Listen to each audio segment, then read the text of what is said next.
Penuntun Saat Teduh Gereja Kristen Jakarta, Jumat 2 April 2021 dengan tema Tetaplah Berdoa. Firman Tuhan terambil dari 1 Tesalonika 5 ayat 17 berkata demikian. Tetaplah berdoa. Saya menyerahkan anak saya sepenuhnya kepada pimpinan Allah yang berdaulat. Itulah yang selalu ada dalam doa dan harapan saya. Kalimat ini diucapkan oleh seorang ayah dalam ibadah penghiburan atas meninggalnya anak kesayangannya. Anak itu masih kecil, namun harus menerima kenyataan bahwa ia mengidap kanker. Sang ayah memang sangat sedih dan merasa kehilangan atas anaknya. Namun, dia tetap berjuang untuk menyerahkan semua yang terjadi dalam pimpinan Tuhan. Sang ayah tersebut memahami arti kalimat tetaplah berdoa, yaitu tetap berserah penuh kepada Allah meski ada situasi yang sulit, sakit, sedih yang dihadapi.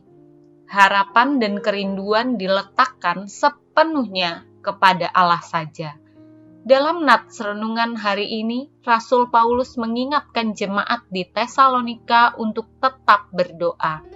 Jemaat Tesalonika dalam konteks menghadapi penderitaan, pengajaran palsu, dan mengalami kehilangan akibat meninggalnya saudara yang begitu mereka kasihi.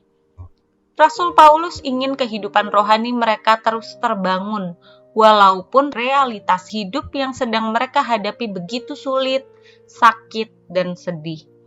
Dalam terjemahan bahasa Yunani pada nats ini, kata berdoa yang digunakan adalah proseukomai.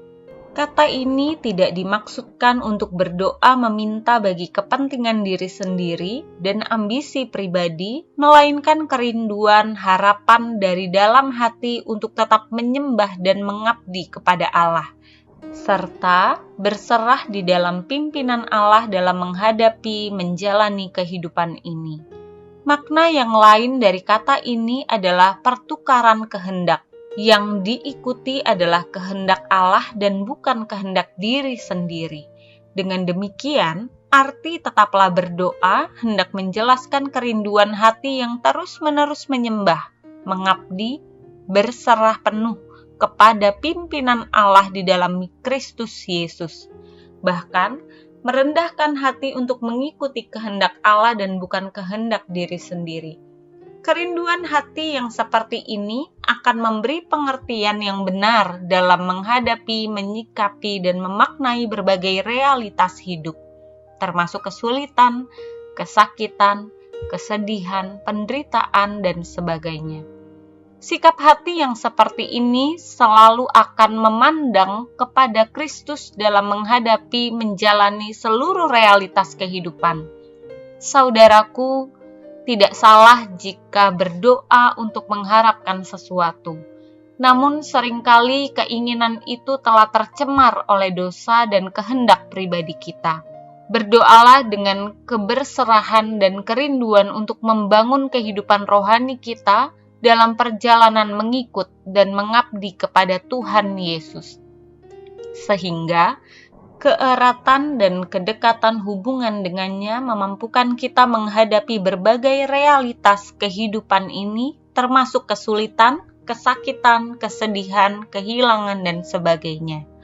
Jadi, tetaplah berdoa supaya kehendak Allah yang terjadi dalam hidup kita dan bukan kehendak kita.